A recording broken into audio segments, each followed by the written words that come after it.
I was just sitting thinking a little more curiosity from people would be refreshing. It seems that there's so much of this mentality of accepting normal things, the normalcy of things. Has anybody been curious enough to ask themselves how much longer would a full commercial hydraulic system run if they reduce mass by 30%? If in the process of reducing that mass they can situate their biases of mass more conducive to the area they're at, flat land or going up hills. If you reduce mass on the grand scale of things, how much can you save and how much can you change what you consider to be acceptable conveyance for transporting the machines? If you change how few steps you take from the door of your vehicle to dropping ramps, do you really need an employee? Do you feel comfortable using string trimmers that are all made to one length and not to your stature, and therefore you can't use one hand and walk in a natural manner with smoother, faster, better pace? Why do handheld blowers have to be so damn weak if you got plenty of strength to hold more machine?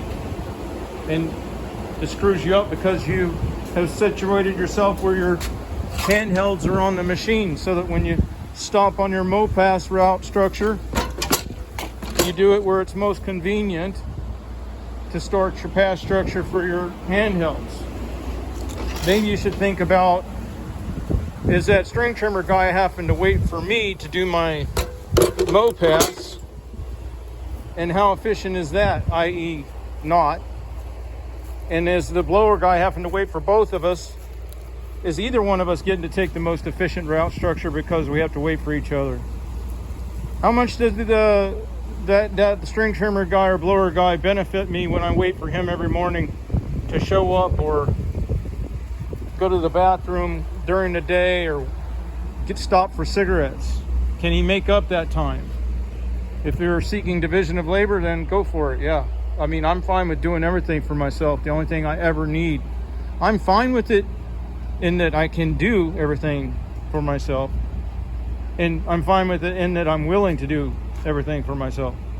So the only thing I would ever need anybody else for on the job is if they can create more time.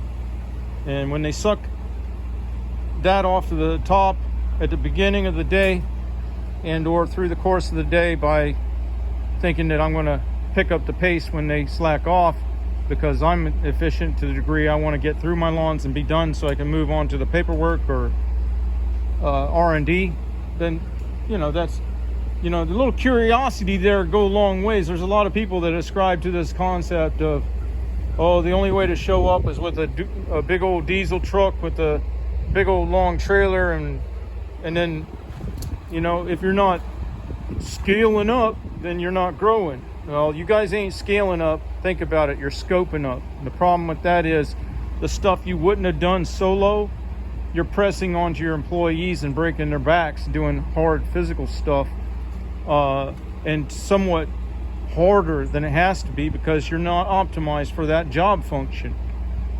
You cannot be optimized for lawn service and yet have enough room to haul debris, because on all the days that you don't haul debris, you have all those extra steps to get to the back of an excessively long rig, and that wears your guys out. So if you want to scale up, do what you found to be best at making money when you were solo, that still let you get home without being fatigued, and then just find more of that. Then add a guy if you find it necessary. But before you do add a guy, maybe you should look at how you can knock out some seconds here and there and see if you really need that frustration of having a guy. There's just an overwhelming lack of curiosity. Now, please, as you see this, don't think that it's safe for you to modify your mower in any way. For a lot of people, there's not much they could do that's very safe. They don't really think. All right, y'all have a good day.